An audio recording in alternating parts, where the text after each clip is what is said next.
Chaque jour, nous passons devant eux, ces vieux bâtiments dont les fenêtres et les portes sont à moitié enfouis sous terre.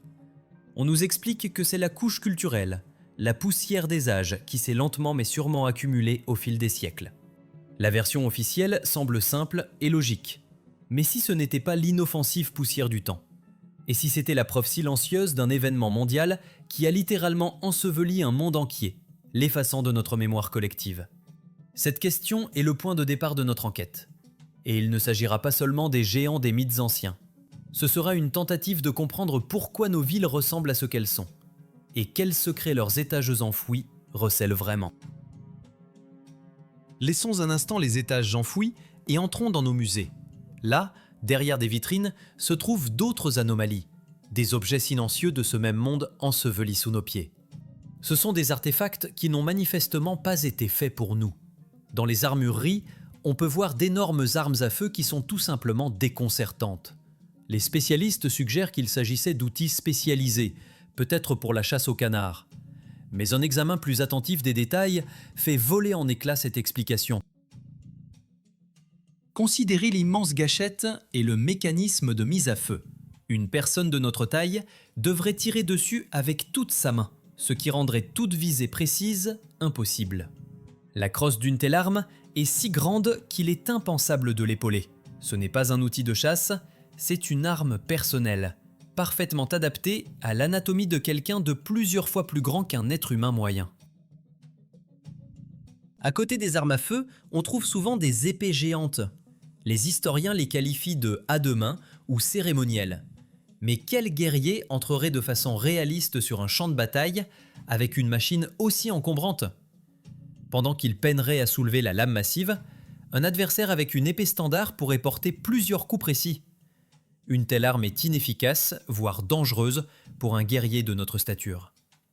Elle ne devient mortelle et pratique que sous une seule condition, si son porteur mesurait environ 4 mètres de haut. Alors seulement cette lame se transforme d'un poids impossible en une arme équilibrée et redoutable, proportionnelle à son propriétaire. Mais le monde du passé n'était pas seulement fait de guerriers. Passons des armureries aux bibliothèques et aux archives. On y trouve des livres d'une taille si immense qu'il est difficile de les imaginer sur une étagère moderne. Soulever un de ces volumes est un effort physique sérieux. Le lire en le tenant est inconfortable. Le stocker est peu pratique, car un seul tome prend la place d'une douzaine de livres ordinaires. Peut-être contiennent-ils une grande quantité d'informations qui justifient leur taille? Mais ouvrez-les et vous verrez un texte large et très espacé. Le processus même de fabrication de telles éditions exigeait une quantité colossale de matériel et de travail, bien plus que pour les livres de format standard. Tous ces objets, les fusils, les épées, les livres, ont une chose en commun. Ils sont totalement illogiques et non fonctionnels pour des personnes de notre taille. Leur existence n'a qu'une seule explication rationnelle. C'étaient des objets quotidiens et utilitaires pour leurs vrais propriétaires. Ces objets sont réels. Par conséquent, leurs propriétaires devaient aussi être réels. Mais qui étaient-ils?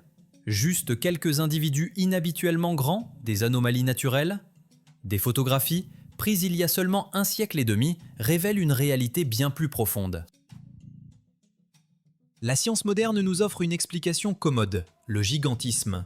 C'est une condition médicale, un dysfonctionnement de l'hypophyse qui entraîne non seulement une croissance anormale, mais aussi de nombreux problèmes de santé et une durée de vie plus courte. Aujourd'hui, les personnes d'une taille extraordinaire sont souvent considérées comme des personnes handicapées plutôt que comme des détenteurs de dons physiques uniques. Cependant, les vieilles photographies et les chroniques de la fin du 19e et du début du 20e siècle racontent une histoire complètement différente. Elles nous montrent les visages de la dernière génération de ceux que nous appellerions des géants. En regardant ces images, nous voyons quelque chose d'étonnant. Anna Swan et son mari Martin Bates, qui mesuraient tous deux près de 2,5 mètres, avaient des proportions corporelles normales et harmonieuses. Ils n'avaient pas l'air de personnes souffrant d'une maladie, ils ressemblaient à des représentants de l'espèce humaine, simplement à plus grande échelle. Ils ont vécu une vie pleine, sont tombés amoureux et ont même essayé d'avoir des enfants. Leur histoire est pleine de drames, leur nouveau-né était incroyablement grand. L'un pesait environ 10 kg et mesurait 76 cm, soit 4 fois la taille normale. Mais leur temps dans ce monde fut tragiquement court, ils décédaient quelques heures seulement après leur naissance. Et ils n'étaient pas des cas uniques. Fyodor Makhnov de l'Empire russe mesurait 2,39 m et avait également une carrure proportionnée. Amalia Gili, avec ses 2,19 m, était admirée par ses contemporains non seulement pour sa taille, mais aussi pour sa beauté et ses proportions parfaites. Ces personnes ne souffraient pas des déformations squelettiques qui accompagnent souvent le gigantisme moderne. La science avait besoin d'un moyen de les expliquer, et le plus simple était de les reclasser de descendants d'une ancienne race à des curiosités médicales. Les expressions « Votre Altesse » ou « Votre Majesté », qui semblent aujourd'hui de simples formalités, ont peut-être été autrefois des descriptions littérales. Des personnes comme eux naissent encore aujourd'hui, parce que des traces de leurs gènes subsistent dans notre ADN. Et parfois cette mémoire ancienne se manifeste. Oui, ils vivent aujourd'hui des vies plus courtes que la moyenne, et sont souvent malades. Mais ce n'est pas dû à une maladie spécifique. C'est parce que quelque chose sur notre planète a changé de manière irréversible au cours des derniers siècles. L'environnement dans lequel ils pouvaient prospérer a disparu. De plus, il y a à peine 200 ans, les personnes de grande taille n'étaient pas seulement courantes, elles étaient aussi appréciées pour leur force. Le roi de Prusse, Frédéric Guillaume Ier, a rassemblé une armée entière de géants, les fameux géants de Potsdam. Les anciennes gravures montrent que leur taille variait de 2,5 m à 3 mètres, ce qui en faisait une force redoutable sur le champ de bataille. Ils étaient en parfaite santé et capables de se battre, ce que l'on ne peut pas dire de la plupart des géants modernes. Cela prouve que leurs conditions physiques étaient fondamentalement différentes. Nous pouvons voir qu'il y a à peine 200 ans, les géants faisaient partie intégrante de notre monde. Mais aujourd'hui, ils ne peuvent y vivre pleinement. Quelque chose a changé dans l'air même, dans la physique de la planète, juste sous les yeux de la dernière génération de géants. Qu'était-ce ? La réponse peut sembler fantastique, mais elle explique non seulement le sort de ces personnes, mais aussi l'existence de ceux qui étaient encore plus grands. Pour comprendre comment les géants ont pu non seulement exister mais prospérer, nous devons aller au-delà de la biologie et examiner la physique même de notre planète. Les sceptiques soulignent à juste titre que dans les conditions actuelles, le squelette d'un géant ne pourrait pas supporter son propre poids. Et ils ont absolument raison. La phrase clé ici est « dans les conditions actuelles ». Mais si, il y a quelques siècles à peine, ces conditions étaient complètement différentes. Et si le paramètre le plus fondamental de notre environnement, la pression atmosphérique, avait changé ? Pour voir comment cela fonctionne, on peut se tourner vers l'art élégant japonais du bonsaï. Pour faire pousser un arbre miniature, on le recouvre souvent d'un dôme de verre, créant ainsi un environnement à basse pression à l'intérieur. La pression interne dans les cellules de la plante est équilibrée par la pression externe plus faible, et l'arbre reste petit tout en conservant les proportions d'une plante adulte. Maintenant, imaginons le processus inverse.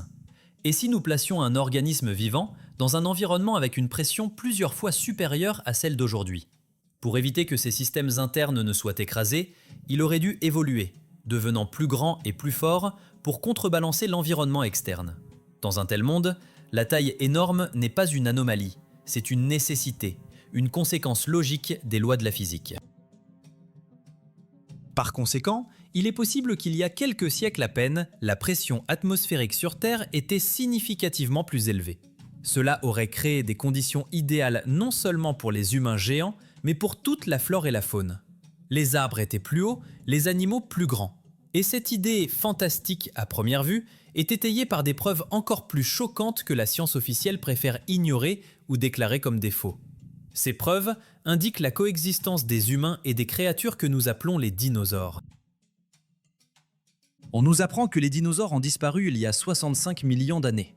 Mais des artefacts disséminés à travers le monde racontent une autre histoire. Dans les jungles du Cambodge se trouve l'ancien temple de Taprom. Ces murs sont décorés de bas-reliefs d'animaux locaux, singes, cerfs, perroquets. Et parmi eux se trouve une créature qui ne correspond pas à la faune moderne. C'est un animal avec une rangée distinctive de plaques osseuses sur son dos et une queue à pointe. L'image correspond à 100% à une reconstitution scientifique d'un stégosaure. Comment les anciens Khmers ont-ils pu représenter avec une telle précision un animal dont les paléontologues n'exhumeraient les os que des siècles plus tard ?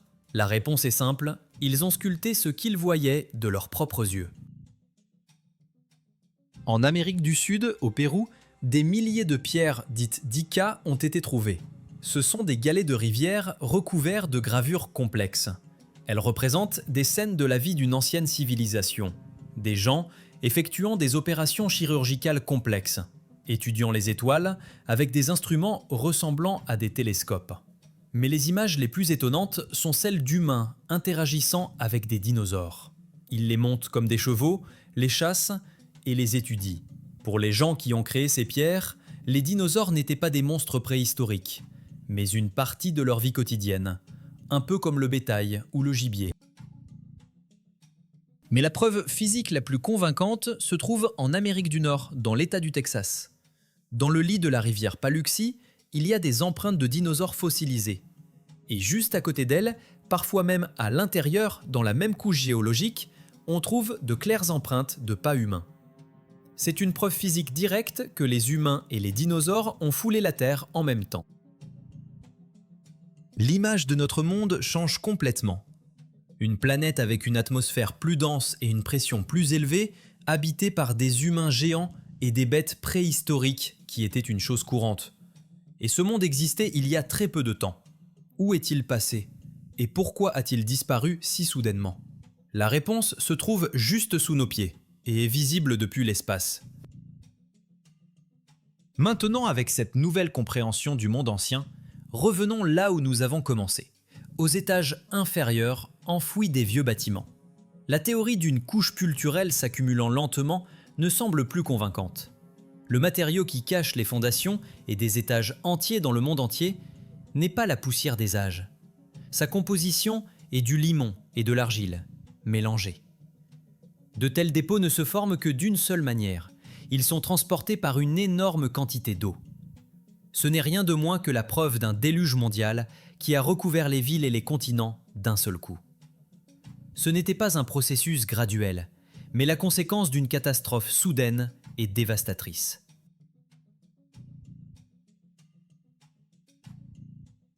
Mais le déluge n'est qu'une des cicatrices laissées sur le corps de notre planète. Si l'on regarde la Terre depuis l'espace, on peut trouver d'autres anomalies, tout aussi mystérieuses. Sur toute la planète, des déserts arides à la taïga sibérienne sont disséminés des milliers de lacs et de cratères parfaitement ronds. La science officielle les explique comme le résultat d'impacts de météorites. Mais cette explication contredit les lois fondamentales de la physique enseignées à l'école. Les météorites ne frappent presque jamais la surface à un angle de 90 degrés. Elles entrent dans l'atmosphère sur une trajectoire, ce qui signifie que leur cratère d'impact devrait être allongé et de forme ovale. Un cratère parfaitement rond n'est laissé que par une seule chose, une explosion, qui s'est produite soit à la surface, soit juste au-dessus. Des milliers de tels cratères dans le monde ne suggèrent pas un bombardement cosmique, mais quelque chose de bien plus terrifiant. Une autre preuve silencieuse est nos forêts. Nous avons tendance à les considérer comme anciennes et intactes, mais c'est une illusion. Essayez de trouver dans les forêts d'Eurasie ou d'Amérique du Nord des arbres de plus de 150 ou dans de rares cas 200 ans. Ils sont presque inexistants. Et pourtant, de nombreuses espèces, comme les chênes et les mélèzes, peuvent vivre 500 ans ou plus, atteignant des tailles colossales. Où sont tous ces arbres patriarches géants? La réponse est simple, ils ont disparu. Car il y a environ 200 ans, toute la vieille végétation de la planète a été détruite. Ce que nous voyons aujourd'hui est une nouvelle croissance qui a surgi après un anéantissement total. De plus, les cartes satellites révèlent de vastes zones de forêt, en particulier en Sibérie, qui sont plantées en ligne anormalement droite et se croisant à angle droit. Cela ne ressemble pas à une forêt naturelle, mais à un projet massif de reboisement, mené systématiquement par quelqu'un après que l'ancienne biosphère ait été complètement effacée de la surface de la Terre. Maintenant, rassemblons tous les indices. Les villes ensevelies sont la preuve d'un déluge mondial. Les cratères parfaitement ronds sont la preuve de multiples et puissantes explosions. L'absence de forêts anciennes et les étranges plantations d'arbres sont la preuve de la destruction complète de l'ancienne biosphère et d'une tentative ultérieure de la restaurer. Quand on voit tout cela ensemble, cela ne ressemble plus à une série de catastrophes naturelles aléatoires. Cela ressemble aux conséquences d'une attaque délibérée et totale. Ce n'était pas une catastrophe naturelle, c'était une guerre. Une guerre d'une ampleur que nous pouvons à peine imaginer. Une guerre. Mais comment a-t-elle pu non seulement détruire des villes, mais changer la physique même de la planète entière ? Comment une guerre a-t-elle pu éteindre le monde pour les géants et les dinosaures, le rendant inhabitable pour eux, mais le laisser pour nous, les humains plus petits ? Nous avons une analogie moderne terriblement précise qui nous aidera à comprendre. Une guerre. Mais ce n'était pas un affrontement d'armées armées d'acier et de poudre à canon. C'était une guerre d'un autre ordre, utilisant des technologies capables de frapper non pas des villes ou des armées, mais la planète elle-même, les lois fondamentales de sa physique. Les cratères parfaitement ronds disséminés sur le globe sont les marques d'explosion d'une puissance si colossale qu'elles ont littéralement percé un trou dans l'atmosphère dense du monde antique. Une série de telles frappes, peut-être portée simultanément en différents points de la planète, a entraîné une chute catastrophique et presque instantanée de la pression atmosphérique. Le ciel, au sens littéral, est tombé. Pour comprendre ce qui s'est passé ensuite, imaginez un poisson des grands fonds qui est rapidement ramené à la surface. Son corps, adapté à l'immense pression de la colonne d'eau, se dilate littéralement dans l'environnement à basse pression de la surface. Pour les géants et les animaux massifs du monde ancien, la chute de la pression atmosphérique a été exactement cela, mais à l'échelle planétaire. Leur corps puissant était parfaitement équilibré avec l'atmosphère dense et lourde. La pression interne de leur corps était contrecarrée par la pression externe. Lorsque cette pression externe a disparu, l'équilibre a été rompu. Leurs systèmes n'ont tout simplement pas pu le supporter. Ce n'était pas un processus graduel d'extinction. C'était un effondrement physiologique soudain pour toutes les grandes espèces de la planète. Mais pourquoi avons-nous survécu ? Pourquoi les humains et les animaux de notre taille actuelle ont-ils perduré ? La réponse réside dans l'échelle. Nos corps plus petits, ayant moins de pression interne, ont eu une chance de s'adapter aux nouvelles conditions hostiles. Cette adaptation a nécessité un changement fondamental dans notre biochimie. La pression interne de notre corps est d'environ 6 à 7 atmosphères.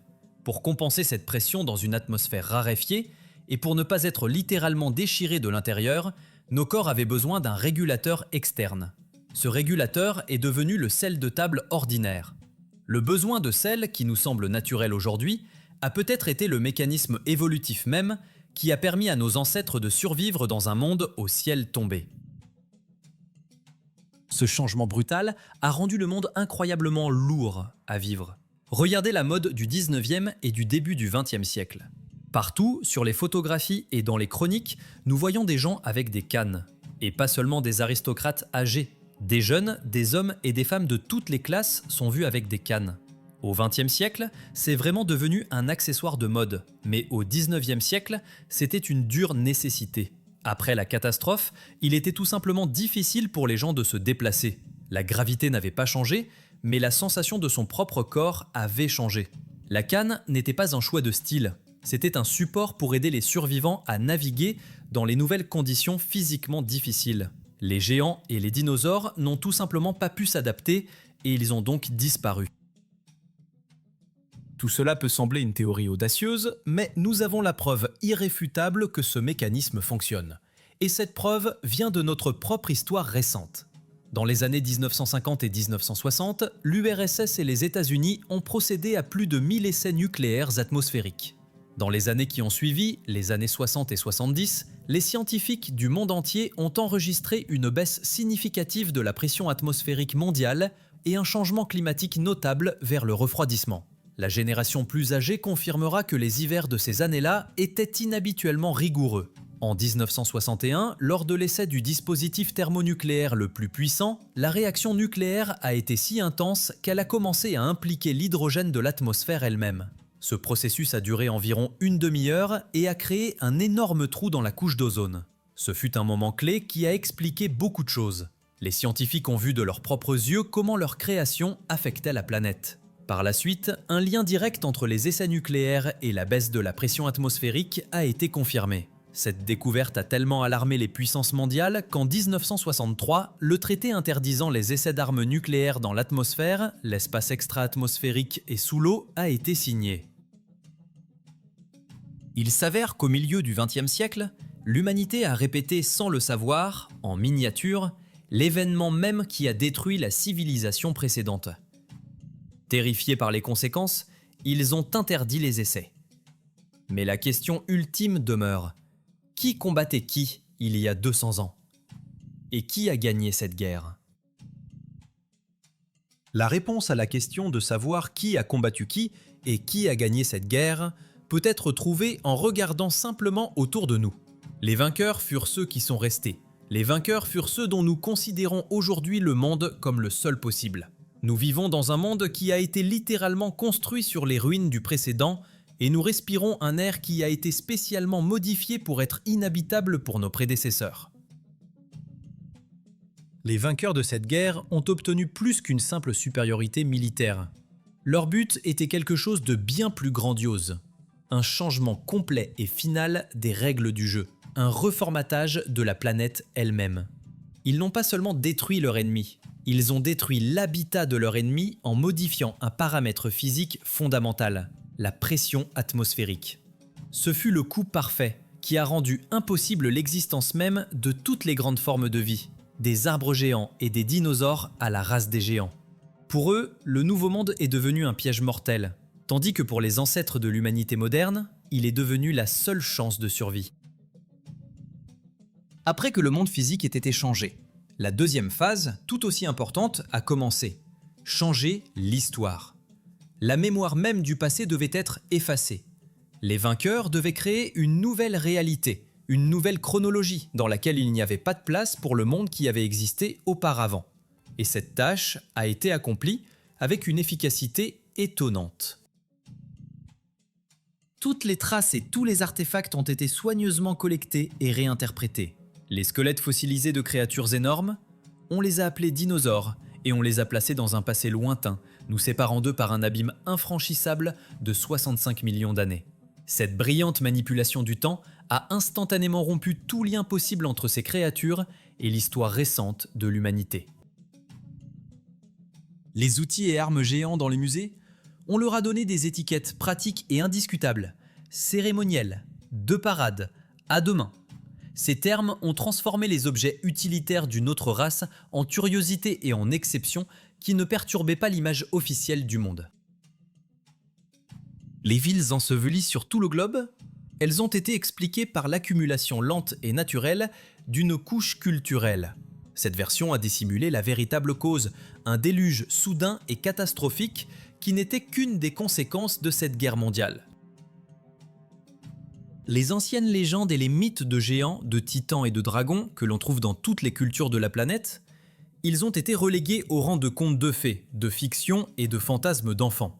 De cette manière, la mémoire ancestrale même de l'humanité a été discréditée, se transformant de chroniques historiques en folklore. En conséquence, nous nous trouvons dans une réalité parfaitement construite. Nous vivons dans un monde que nous croyons être le seul et immuable, nous apprenons à l'école une histoire qui a été écrite par les vainqueurs, et nous faisons confiance à une science qui opère avec des faits sélectionnés et filtrés pour correspondre à ce nouveau paradigme. Toute notre civilisation, notre vision du monde, notre connaissance du passé, tout cela est un projet grandiose, construit sur les fondations d'une grande catastrophe et du grand oubli qui a suivi. Maintenant, en sachant cela, regardez à nouveau les bâtiments ensevelis de votre ville. Les vieilles cartes où des terres familières sont marquées comme des espaces blancs, ou la mystérieuse Tartarie, les légendes de dragons et de géants qu'on vous a racontées dans votre enfance. Peut-être que ce ne sont pas seulement des pierres, du papier et des contes de fées. Peut-être sont-ils les fragments survivants d'une mosaïque, des éclats de la vérité sur un monde perdu. La vérité est beaucoup plus proche que nous le pensons. Elle n'est pas dans des archives lointaines, mais juste sous nos pieds et au plus profond de notre mémoire génétique. Qu'en pensez-vous ?